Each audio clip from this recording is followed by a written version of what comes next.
Pero ano po? Ayan, so first of all, syempre, we want to thank the Lord. So, sa Kanya po lahat ng pagulat pa salamat. Kasi we were able to provide everything. Kung hindi dahil sa grace and blessings niya na binigay sa aming dalawa, hindi ito mangyayari. And of course, syempre, thank you din sa'yo. Kasi binigay mo yung gusto kong kasal.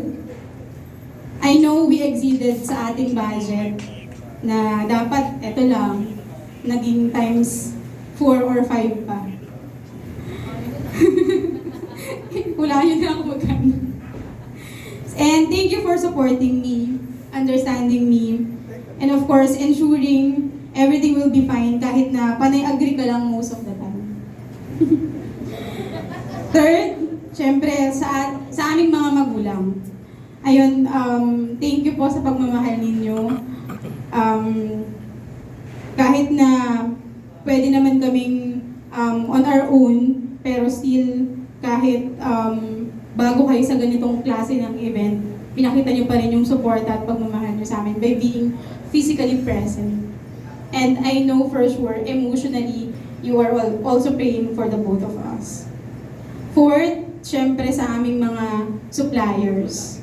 So yung iba, ang hirap maghanap pero we are glad na nahanap namin kayo. Kayo yung pinaka-the best. So lalong-lalo na ang memory jar, ayan, photography. So nakita niyo naman kung gaano kaganda. So sulit. Thank you, Sir Paul. So sa lahat at sa pagpapatawa, guys, sa mga kapakasal yan, kunin nyo na sila. Hindi, kasi hindi sila mahirap katrabaho. Papatawanin ka lang yan. Nakita nyo naman sa picture ko, puro tawa lang ako. So tuturuan ka rin nila. So yun, maraming salamat, Sir Paul and team. And yung makeup artist din namin, wala na sila kasi 3 days straight na daw silang nag-i-event.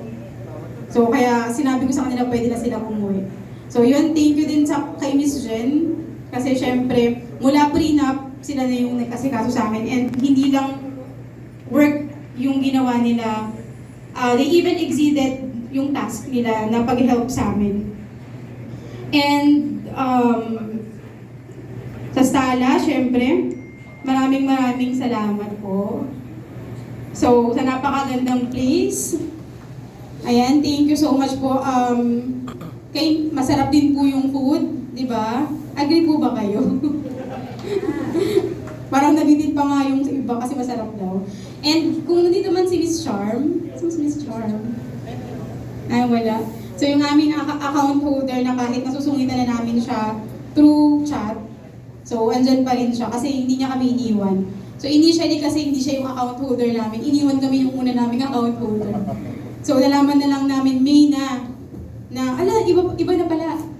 So yun, buti na lang andyan si Miss Charm. So yun yung mga struggles namin. Sa Deluxe Music, yung nagpe-play kanina ng violin. So since high school, pangarap ko na talagang may tumutugtog ng violin. So sabi ko sa wedding ko, gusto kong merong ganun. Ayun. So maraming salamat sa pag-share ng iyong talento. Si Sir Jose dito po yun, yung tumutugtog kanina. Ayan, and then sa aming mga suppliers ng cocktails kanina, sa Chicha, Sweet Treats, pati sa Pikbi Photo Booth. Maraming salamat po. And of course, last but definitely not the least, to our guests. Kayo po. So our relatives, friends, colleagues, entourage, churchmates, thank you for coming. We appreciate your time witnessing one of the best and important event of our lives. Kahit yung iba sa inyo may pasok pa kinabukasan. So yung time nyo pa lang, kahit nga wala na kayong regalo eh. Joke lang. Eme lang yun. So, yung presence nyo, kidding aside, yung presence nyo pa lang, it already means to us.